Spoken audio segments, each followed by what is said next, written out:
Tuhan sayang sama kita semua, tapi Tuhan menggunakan satu dengan yang lain untuk menguatkan. Kita ambil ayatnya sama-sama dari 1 Samuel 3 ayat 8. Oke, saudara siap? Mari kita mulai.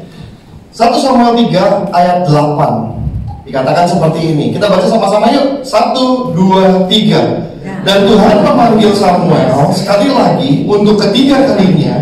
Ia pun bangunlah, lalu pergi mendapatkan Eli, serta katanya, "Ya Bapa, bukankah Bapa memanggil aku?" Lalu mengertilah Eli bahwa Tuhanlah yang memanggil anak itu. Ayat 9. Sebab itu berkatalah Eli kepada Samuel, "Pergilah tidur, dan apabila ia memanggil engkau, katakanlah, berbicaralah Tuhan, sebab hamba-Mu ini mendengar." Maka pergilah Samuel dan tidurlah ia di tempat tidurnya. Ayat 10 kita baca sama-sama. Lalu datanglah Tuhan berdiri di sana, memanggil seperti yang sudah-sudah, "Samuel, Samuel." Dan Samuel menjawab, "Berbicaralah, sebab hamba-Mu ini mendengar." Di dalam nama Tuhan Yesus, tuning in. Aku berdoa Tuhan agar setiap daripada kami benar-benar mempunyai hati hamba. Amin. Sering daripada kami, kadang-kadang Tuhan kami merasa bahwa kami mengerti, kami paling tahu. Tuhan ajar kami Tuhan, bahwa kami nggak ada apa-apanya. We are nothing without you. We need to humble our heart. Kami seperti Samuel, kami selalu harus menjadi seperti anak-anak. Tuhan Yesus, berbicaralah, sebab kami mendengar. Di dalam nama Tuhan Yesus kami berdoa dan mengucap syukur. Haleluya, semua yang percaya katakan amin, amin, amin, amin. Alright. So tuning in, yaitu gimana kita bisa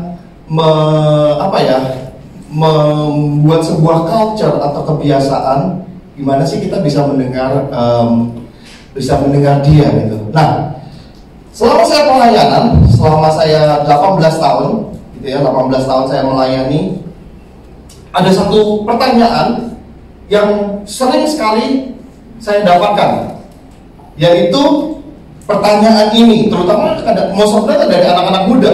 Mungkin sebenarnya dari orang tua juga, tapi orang tua kadang-kadang mungkin malu ya menanyanya gitu ya. Tapi anak-anak muda kalau misalnya udah retret atau apa, pertanyaan ini, gimana sih caranya dengar suara Tuhan? That's why saya beri judul tadi, judulnya di awal, yaitu Hearing His Voice, yaitu mendengar suara Dia, mendengar suara Dia.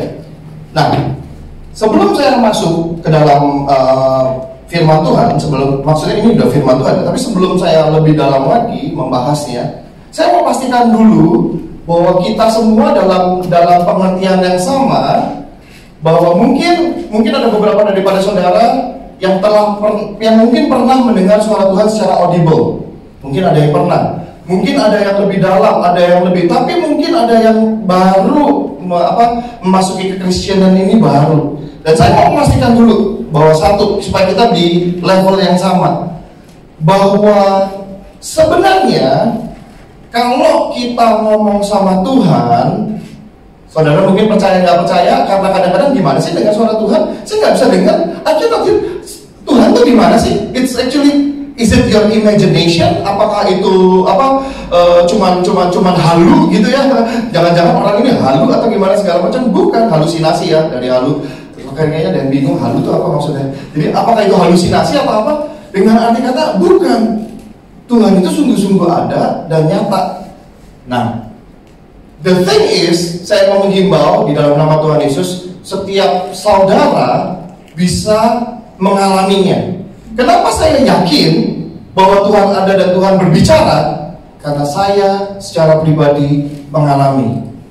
Dan amat sangat sulit untuk membuktikan. Saya nggak akan bisa paksa, tetapi saya bisa menghimbau. Kalau saudara tanya, kalau saudara-saudara mau ngomong, tanya, Tuhan Yesus, kalau engkau ada, biasanya kan gitu kan, kadang-kadang kan nantangin, kalau engkau ada, Tuhan jawab doaku. Nah, saya percaya bahwa saudara, kalau saudara memang mau coba, silahkan. Satu hal yang kita mau samain, dia pasti jawab. Amin. Saya buka ayatnya, Matius 7 ayat 7. Dikatakan seperti ini, Mintalah maka akan diberikan kepadamu, carilah maka kamu akan mendapat, ketoklah maka pintu akan dibukakan kepadamu. Ayat 8, karena setiap orang yang meminta akan menerima, setiap orang yang mencari akan mendapat, setiap orang yang mengetok baginya pintu akan dibukakan. Dan itu saya loncat aja ke ayat 11. Dikatakan seperti ini, kita baca sama-sama yuk. 1, 2, 3. Jadi jika kamu yang jahat tahu memberi pemberian yang baik kepada anak-anakmu, apalagi Bapakmu yang di surga, Ia akan memberikan yang baik kepada mereka yang meminta kepadanya. Dikatakan di ayat sebelumnya, bahwa ayat sebelumnya kenapa saya loncat, karena kalau Bapa di surga, Bapa di bumi aja, ketika manusia minta roti, nggak mungkin dikasih batu. Kalau misalnya kita aja yang dikatakan bahwa kalian aja, kita, saya juga, saya termasuk yang kami gitu, kita itu, kalau kita aja yang jahat, dikatakan di sini kita jahat loh. Kita aja yang jahat tahu memberikan yang baik kepada anak-anak kita, apalagi Bapa kita di surga. Iya, masa sih ketika kita ngomong, Tuhan aku mau mendengar suaramu, Tuhan nggak berbicara. Tetapi sering kali kita pengen dengar suara Tuhan dengan cara konsep kita. Saudara, saya mau katakan bahwa Tuhan tetap Tuhan, amin. Kita ciptaannya, saudara sadarkan kan? Bahwa kita ciptaan, bukan kita yang Tuhan, Dia yang membantu. Iya kan, kadang-kadang kita nyuruh-nyuruh Tuhan, kayak kita yang lebih kuasa, Dia yang bantuin kita. Lah, siapa Dia, siapa kita? Jangan kebalik, kok jadi kegalakan kita gitu loh. Padahal kalau mau dipintas, kita mau mati dari kapan tahu. Tapi karena kasihnya yang begitu panjang, begitu lebar, begitu sabar, begitu dalam dan segala macam, that's why kita masih hidup. Dan saya berdoa itu saja sudah bisa membuat Anda dan saya untuk mengucap syukur. Karena kalau tidak, pasti, saudara, mungkin saya mau mengatakan sekali lagi, saya yakin 100%, pasti kita sudah mati. Sebenarnya kita mati tadinya. Dengan arti kata, mati bukan cuma hanya fisikal mati, tetapi bahkan mati ketika kita nanti masuk neraka selama-lamanya dihukum. Karena siapa yang berdosa sekarang sekali lagi? Yang berdosa siapa? Tuhan atau kita? Kan kita. Yang mesti dihukum siapa? Kan kita. Mungkin saudara belum nangkep. Mungkin saudara masih belum nangkep. Mungkin saya juga masih belum nangkep. Kita semua masih belum nangkep. Unless kita dibakar hidup-hidup dan gak bisa mati. Sakit gak kira-kira dibakar hidup-hidup dan gak bisa mati? Ada yang membayangnya? By the way, kita ke Australia aja deh. Ke Australia, saya waktu itu pernah sekali ya ke Australia 40 derajat. Pernah sekali, lagi summer 40 derajat. Panasnya minta ampun. Like bener-bener it's very hot. Dan dikatakan jangan sampai kamu di bawah matahari lebih dari 5 menit. Karena it's very very hard. Jadi kamu harus selalu under the shade. Harus di bawah sesuatu, di bawah shadow. Dan itu panasnya minta ampun.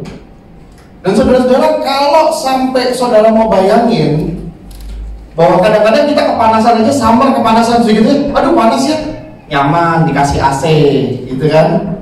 Bayangin di gereja aja kita diberi senyaman mungkin oleh Pastor Tulus dengan begitu luar biasanya. Karena kalau nanti kedinginan, nggak kedinginan, jadi heater, jadi pakai anget gitu segala macam. Pokoknya kadang-kadang kita bahkan baru mau menyembah Tuhan kalau kita comfortable. Wow, sadis ya. Siapa kita, siapa Tuhan? Iya masa sih? Kalau nggak comfortable, saya mau ikut Tuhan yang bikin saya comfortable aja. Saudara, saya mau ingetin lagi loh, murid Tuhan Yesus nggak ada yang mati bener loh. Saya biasanya bawa Alkitab, tapi di sini kan karena saya lagi keliling, ada yang punya Alkitab, ya pakai handphone aja lah ya. Handphone saya juga mana? Ini handphone Alkitab di sini. Tetapi sekali lagi, saya mau ingetin untuk teman-teman di Kerajaan, saya juga udah sering ingetin teman-teman di Auckland sih, karena kita tinggal di New Zealand. Nyaman nggak? Nyaman.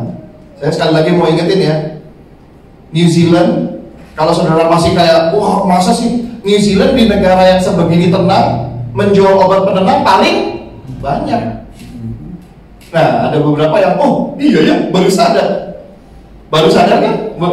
Bayangin, di negara tenang menjual obat penenang paling banyak. Bukankah messed up our mind? Bukankah sesuatu yang membingungkan? Karena apa? Karena kita sebenarnya tidak diciptakan untuk cuma menikmati daging ini. Tapi ketika kita lahir baru, ketika kita born again, that's why Paulus mengatakan, aku melakukan hal-hal yang sebenarnya aku sendiri sebenarnya nggak pengen lakukan. Yang dulu aku suka, sekarang aku tinggalkan. Yang dulu aku nggak suka, sekarang aku lakukan. Saudara-saudara, kalau saudara masih belum bisa melakukan itu, saudara belum lahir baru. Sorry to say, I'm being honest with you, straightforward. Karena sebenarnya Tuhan mau mengajarkan kepada setiap daripada kita, we are a new creation. So, saya mau setiap daripada kita sadar betul. Sekarang kalau di gereja, mungkin kita bisa keluar dari sini kita disenggol orang, marah. Saya juga kadang-kadang dipepet orang yang pasti marah sih dengan arti kata gitu, like emosi gitu. Kalau bisa saya maunya sih marah, tapi itu Roh Kudus bantu tolong gitu. Saya juga nggak sekuat yang saudara kira. Ini karena lagi di depan aja pegang mic gitu kan. Tapi sekali lagi saya mau mengingatkan kepada diri saya sendiri setiap saat bahwa amat sangat berbahaya kalau saya hanya hidup di dalam kenyamanan. Jadi sekali lagi saya percaya bahwa kembali ke tuning in, bahwa Tuhan, kalau kita orang tua aja yang jahat tahu memberi pemberian yang baik, apalagi Tuhan, Dia pasti memberi pemberian yang terbaik. Tetapi saya mau setiap daripada kita mengerti bahwa Tuhan, ketika Tuhan berbicara, orang tua di tempat ini, semua orang tua, ya saya tahu ada beberapa yang belum orang tua ya, tapi saudara hopefully bisa relate ya. Ingat-ingat aja papa mama kalian. The thing is this, orang tua rata-rata, terutama kalau anak-anaknya udah gede, kalau ngobrol, most of the time ya ngobrol bisa lah ya, ngobrol lagi ngapain atau apa ya, namanya relationship ya, build relationship. Tetapi bukankah kita sadar bahwa orang tua kalau berbicara itu rata-rata mendidik anak-anaknya? Amin. Untuk orang tua ini di tempat ini katakan amin. Betul orang tua? Bahwa ketika kita ngomong, iya masa sih kita bilang, iya gak apa-apa, nakal aja, gebok aja, oh iya, wah iya, pasti orang tua, pasti akan mencoba untuk mendidik. Jadi jangan kaget kalau tentang hearing God's voice atau hearing His voice, most of the time suara yang saudara dengar dari Dia pasti nggak nyaman. Siapa yang suka dididik? Siapa yang suka dididik? Iya, itu udah dewasa tuh biasanya. Siapa yang suka ke sekolah? Nah, ya kan? Saya udah paling berat tuh, suruh sekolah bangun sampai diseret-seret. Saya guru les aja ya, ini nggak tahu nggak ada di catatan ini, guru les aja ya. Pernah saya tinggal tidur, bener-bener sampai dia nggak mau ngajar saya lagi. Gitu. Saya ngapain datang ke sini jauh-jauh, anaknya tinggal tidur, saya disabetin sama mama. Ya udah mama pukulin sekarang, tapi habis itu aku tidur lagi ya. Sampai begitu sudah, tinggal tidur lagi. Saking nakalnya gitu ya, udah kelas ini. Guru lesnya sampai bohong, dia bilang, Bu, saya kayaknya makan gaji buta Bu gitu ya. Jadi datang ngajar anaknya aja tidur gitu lagi. Mendengar nanti kata, siapa sih yang suka dididik? Berat lah. Tetapi saya percaya kalau Tuhan mau memang berbicara kepada saudara dan saya, pasti kata-kata pendidikan. Dan kata-kata didikan itu pasti nggak nyaman. Dan kalau sampai nggak nyaman, kadang-kadang kita mencari Tuhan lain. Ada Tuhan yang lain nggak sih? Jadi kita mencoba menggambarkan Tuhan apa yang kita mau. Padahal Dia Tuhan. Dia Tuhan kita ciptaan. Jadi saya berdoa setiap daripada kita. Kalau orang tua saja tahu ketika dia mengatakan membuat anak-anaknya supaya jadi dewasa, apalagi Tuhan. Tuhan pasti terus mau mendewasakan kita. Sering kali, listen, jadi sekarang pertanyaannya ya, apakah Tuhan berbicara atau enggak? Berbicara. Apakah kita mendengar atau enggak? Belum tentu. Karena nggak nyaman. Kata-kata yang Tuhan katakan itu mendidik kita nggak nyaman.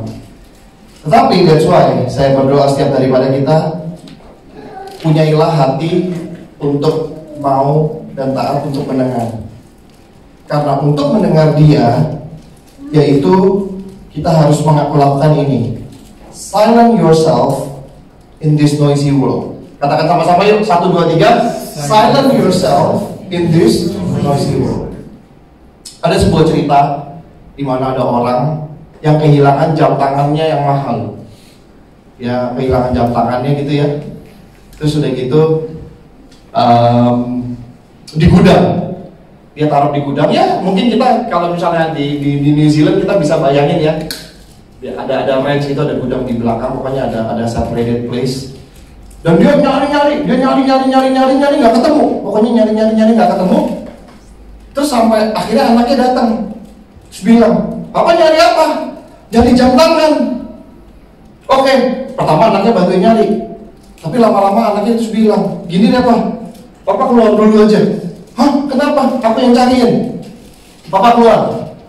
Ya udah, akhirnya papanya nurut. Papanya keluar.